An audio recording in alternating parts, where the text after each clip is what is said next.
ஆளுநர் போட்ட அந்த ஒரு கண்டிஷன் வளைந்து கொடுத்தாரா விஜய்? கூட்டணி கட்சிகள் கொந்தளிக்க பின்னணி என்ன?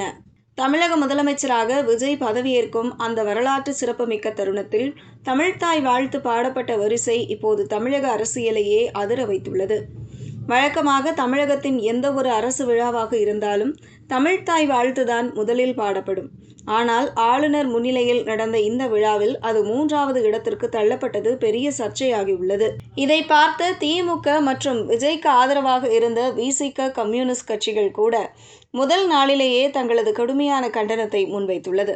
தமிழக அரசியல் களத்தையே அசைத்து பார்க்க செய்துள்ளது. தமிழகத்தின் தொன்மையான மரபுகளையும் உணர்ச்சிகரமான அடையாளங்களையும் முன்னிறுத்தி அரசியல் பயணத்தை தொடங்கிய தாவேக தலைவர் விஜய் தனது முதல் அடியிலேயே தமிழ்த்தாய் வாழ்த்து விவகாரத்தில் சிக்கியிருப்பது அரசியல் வட்டாரத்தில் சலசலப்பை உருவாக்கியுள்ளது. வழக்கமாக தமிழக அரசு விழாக்களின் தொடக்கத்தில் ஒலிக்க வேண்டிய தமிழ்த்தாய் வாழ்த்து இந்த முறை 3வது இடத்திற்கு தள்ளப்பட்டது. வெறுமனே ஒரு வரிசை மாற்றமாக பார்க்கப்படாமல் தமிழினத்தின் அடையாளத்தை பின்னுக்கு தள்ளிய செயலாகவே அப்படித்தான் பார்க்கப்படுகிறது. முதலமைச்சர் பதவியேற்பு விழாவில் நிலவிய இந்த நிலைமையை திமுக கடுமையாக விமர்சித்துள்ளது. பாஜக ஆளும் மாநிலங்களில் கூட அந்தந்த மாநில பாடல்களுக்கு உரிய மரியாதை அளிக்கப்படும் நிலையில் தமிழ் மண்ணில் தமிழ் தாய்க்கு இழைக்கப்பட்ட இழிவு இது என திமுக தனது கண்டனத்தை தெரிவித்துள்ளது. திராவிட கழக தலைவர் கி. வீரமணியும் இதற்கு உடனடியாக கண்டனம் தெரிவித்துள்ளார். ஆனாலும் அரசியலுக்கு அப்பாற்பட்டு பதவியேற்றதுமே மூத்த தலைவர் வீரமணியிடம் நேரில் சென்ற விஜய் வாழ்த்தையும் பெற்று வந்தது கவனம் பெற்றுள்ளது. எனினும் எதிர்க்கட்சிகளின் விமர்சனங்களை விட விஜயின் அரசியல் நகர்வுகளுக்கு ஆதரவாக நின்ற இந்திய கம்யூனிஸ்ட் மற்றும் விடுதலை சிறுத்தைகள் கட்சி போன்ற தோழமை அமைப்புகளே இந்த குளறுபடியை கண்டு அதிர்ச்சியடைந்து கண்டனம் தெரிவித்திருப்பதுதான் இங்கே முக்கியமாக பார்க்கப்பட வேண்டிய விஷயம். தமிழை 3ஆம் நிலைக்கு தள்ளியது மரபை மீறிய செயல் என இந்திய கம்யூனிஸ்ட் கூறியுள்ளது. விடுதலை சிறுத்தைகள் கட்சியின் தொல் திருமாவளவன் தனது நியாயமான வருத்தத்தை பதிவு செய்துள்ள விதம் இந்த பிரச்சனையின் ஆழத்தையே காட்டுகிறது. இது புதிய அரசின் திட்டமிட்ட முடிவா அல்லது ஆளுநர் மாளிகையின் நெருக்குதலால் நிகழ்ந்த மாற்றமா என்ற கேள்வியை அவர் முன்வைத்துள்ளார். ஆளுநருடனான அதிகார போட்டியின் நிழல் பதவியேற்பு விழாவின் தொடக்கத்திலேயே விழுந்திருப்பது அரசியல் ரீதியான பலவீனமான ஒரு தொடக்கத்தையே காட்டுகிறது.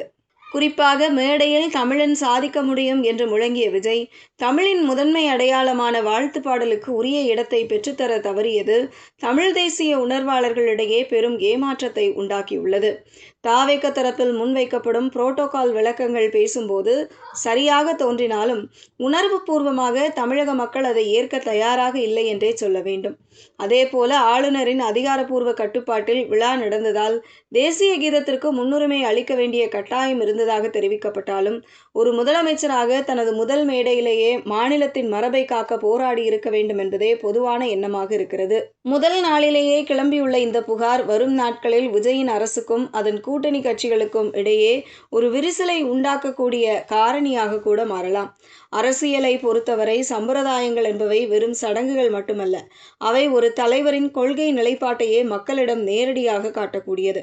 விஜய் போன்ற ஒரு பெரிய தலைவர் தமிழ் பற்றுதான் தனது அரசியலின் உயிர் நாடி என்று சொல்லும்போது இதுபோன்ற நிர்வாக தவறுகள் அவரது பெயருக்கு சின்ன பாதிப்பை ஏற்படுத்தலாம்.